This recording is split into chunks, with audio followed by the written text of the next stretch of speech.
অক্ষয় মানে যা কখনো ক্ষয় হয় না। হিন্দু দর্শন অনুযায়ী এই দিনে করা যে কোনো শুভ কাজ বা দান থেকে প্রাপ্ত পুণ্য কখনো শেষ হয় না। এটি কেবল সোনা কেনার দিন নয়, বরং অক্ষয় পুণ্য অর্জনের দিন। আজকের ভিডিওতে আমরা জানব অক্ষয় তৃতীয়ার রহস্য, পৌরাণিক কাহিনী আর কি করলে সত্যি আমাদের ভাগ্য খুলে যেতে পারে। ভক্তি কথা বাংলায় স্বাগতম।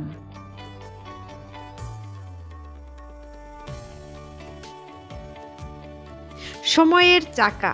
পৌরাণিক বিশ্বাস অনুযায়ী এই দিনেই সত্যযুগ শেষ হয়ে ত্রেতা যুগের সূচনা হয়েছিল, অর্থাৎ এটি একটি মহাজাগতিক পরিবর্তনের দিন।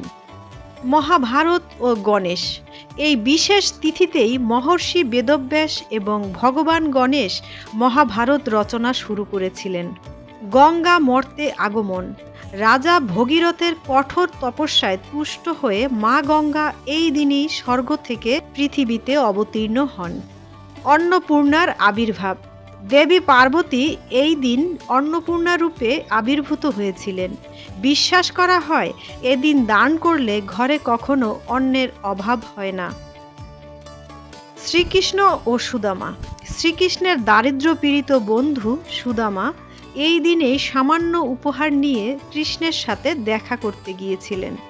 কৃষ্ণ সেই সামান্য দানে তুষ্ট হয়ে সুদামাকে অঢেল ঐশ্বর্য দিয়েছিলেন, যা নিঃস্বার্থ ভক্তির প্রতীক। অক্ষয় পাত্র। বনবাসকালে পাণ্ডবরা যখন খাবারের অভাবে কষ্টে ছিলেন, তখন ভগবান শ্রীকৃষ্ণ দ্রৌপদীকে অক্ষয় পাত্র প্রদান করেছিলেন, যাতে খাবার কখনো শেষ হতো না। পরশুরাম জয়ন্তী। বিষ্ণুর ষষ্ঠ অবতার ভগবান পরশুরামের জন্মদিন এই দিনেই পালিত হয়।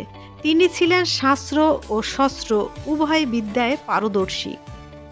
অক্ষয় তৃতীয়ায় বর্জনীয় কাজ। শাস্ত্রমতে এই দিনে কালো রঙের বস্তু কেনা বা কারো ক্ষতি করা থেকে বিরত থাকা উচিত, কারণ এই দিনে করা নেতিবাচক কাজের ফলও অক্ষয় বা দীর্ঘস্থায়ী হতে পারে।